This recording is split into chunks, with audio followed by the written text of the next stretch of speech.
So we're going to move on to the next topic here, which will be discussing our awards for female and male fighter of the year at MMA Junkie. We announced those last week. We got a few awards coming this week, but these are the two big ones, right? So let's start off with male fighter of the year. Obviously, Ilia Topuria won that.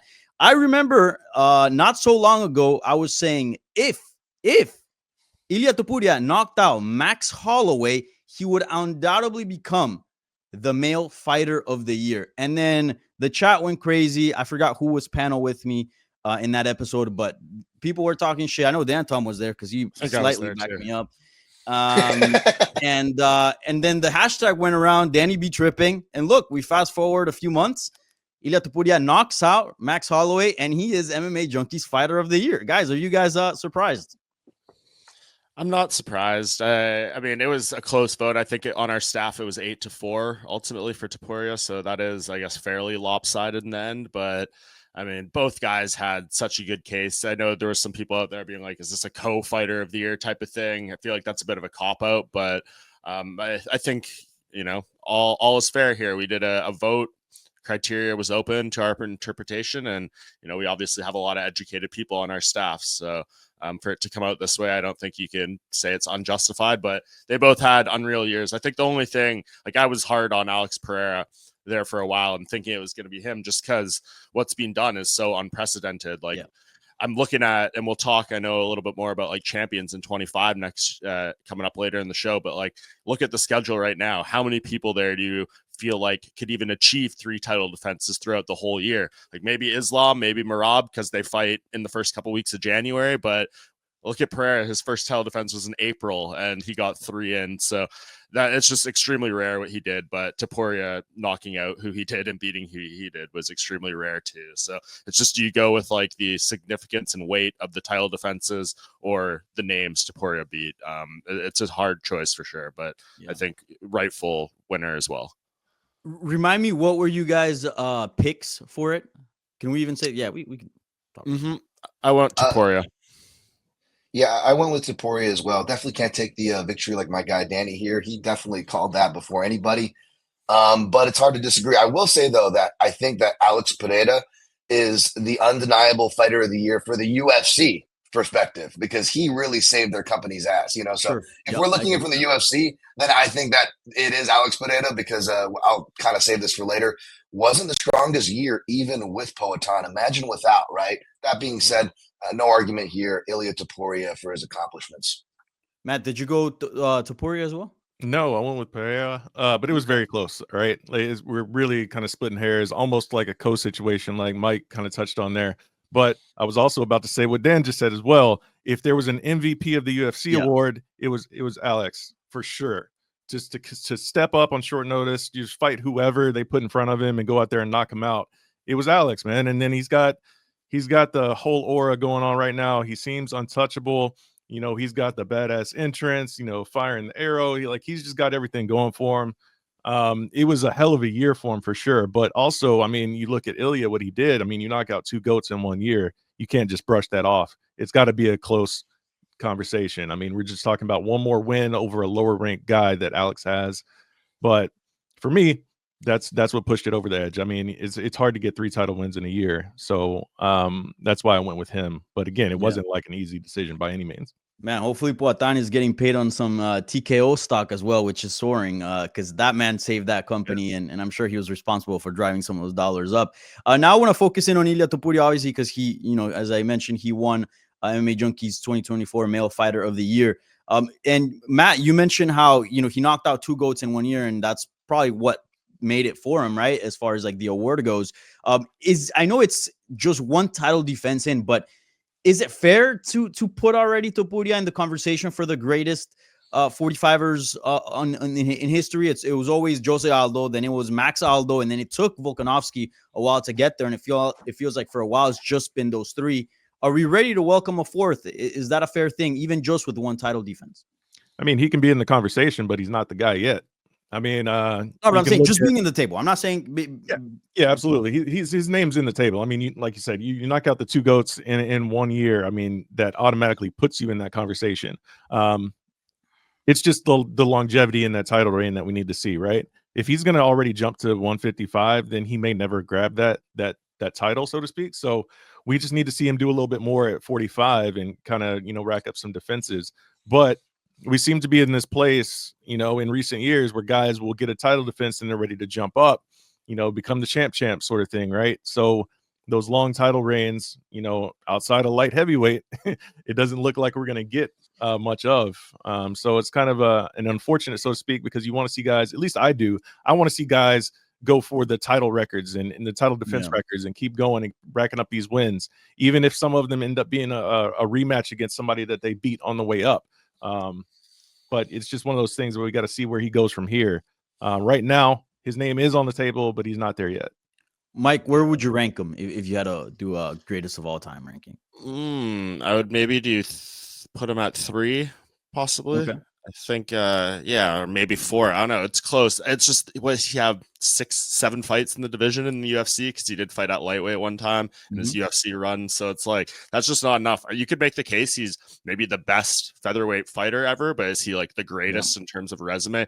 It's just not there. I mean, like, who did you notably omit from this conversation? Conor McGregor, right? And he's beaten a lot of these former champions. He had a great featherweight run, but it just wasn't long enough. Like, he only had 6 or 7 featherweight fights. So it's just not enough of a sample size or body of work in the division. Like, Max Holloway had, I think, over 20 fights in the UFC before we started really considering him in that conversation. He got title fights. Like, he was one of those guys, people forget, he had an 11 fight winning streak before he got an interim title shot in that division. So, like, he had done a lot of the work leading up there, just more time. Like, I'm kind of inclined to put Max near the top just because he was there for so long and he has all the records, fights, wins, finishes, bonuses, knockouts, all those things. And Ilia Topuria isn't in the top 10 on any of those lists just because he doesn't have the wins yet. So I would probably put Topuria 3 or 4. Aldo's still my number 1.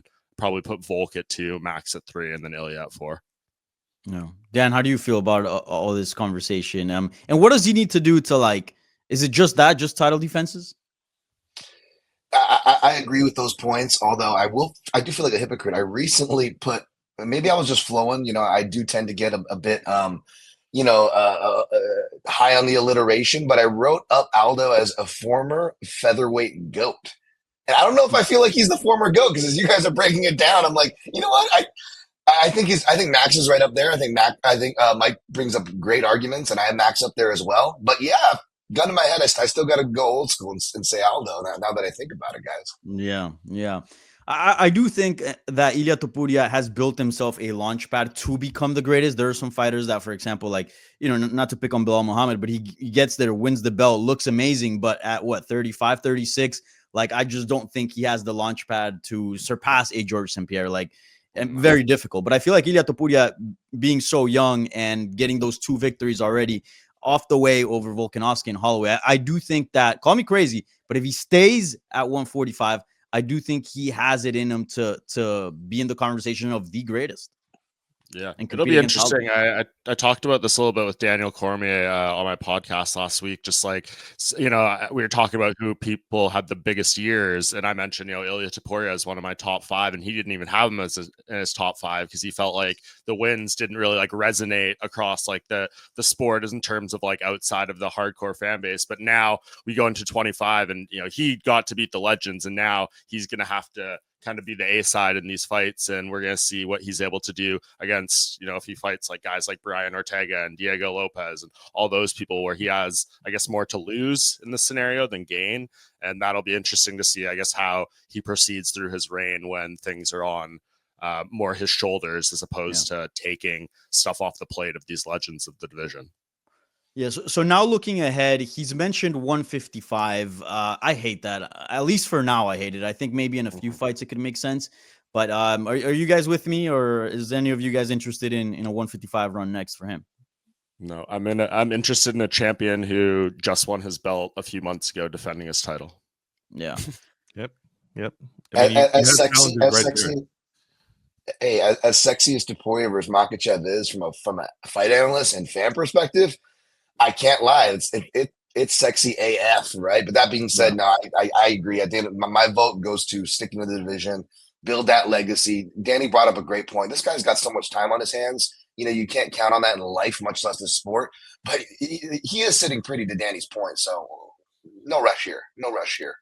What I think too, last point on him, like I would, if I was him, I would want that Volkanovski rematch. Like, what is the only flaw that we say about Ilia Topuria's, I guess, run right now? Being like, well, he knocked out Volk, but that happened 3 months after Volk got knocked out by Makhachev, and people kind of have questions about that fight. If you fight him again in Spain after Volk's been off for like a year, no excuses. He says he needed this time, all that stuff. If you go and beat him again, then like you soar up from that 4 spot probably to number 2 on the list that we referred to earlier. So I would want that fight if I was him.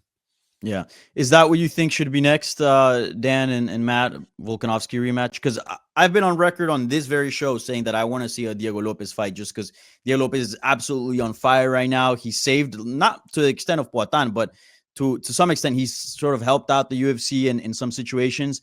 And man, just because he's Spanish speaking, I feel like if they throw this in Spain, like he can, easily promote that fight as well. Volkanovski will be obviously a little bit limited because of the language. So that's the fight that I want to see, but I totally get people wanting to see the Volkanovski rematch. No, I couldn't be less interested in a Volkanovski rematch right now, guys. 1-3, 1-3 in his last 4 fights, regardless of division. No, I would like to see Volk fight someone else to get back on track. And in the meantime, do a Diego Lopez fight because that is a badass fight. Diego Lopez is running hot. I mean, the guy, he has everything going for him as well in the featherweight division, and he's knocking on that door. And if not him, Mobsar is right there as well. So you have 2 contenders who are ready to fight for a title that I don't necessarily believe need another fight before they get it. So I would go with one of those options right now. Yeah, I gotta side with Matt. I gotta side with Matt here, guys, too, because even though the points are valid with Volkanovski, it would make Topuria sore. But let's be honest, man. I mentioned the rematch fatigue. Like, can we stop doing rematches every other? Now, this is an important rematch, a meaningful one. It makes sense. But the problem with that rematch is it forces another rematch, because who are the contenders in the wing? Evloev and the much-deserved Lopez, who lost to Evloev. So how do you justify putting one of those guys together without kind of forcing them to fight for a contender's fight? So making one rematch almost forces 2 and stops the momentum, perpetually kills the career of Volkanovski, guys. I think he's too old to go down to 135. We don't like him at 55. I'm with Matt here. Give Volk at least one more fight before he gets back there. I'm with Crisco Wild here. He says, I'm down for Topuria versus Lopez and Volkanovski versus Evloev. Evloev is a tough fight, but it's a good tune-up fight because he's not going to damage him in terms of like giving him, a knockout or anything like that, or so we think. So I love that idea from Crisco Wild.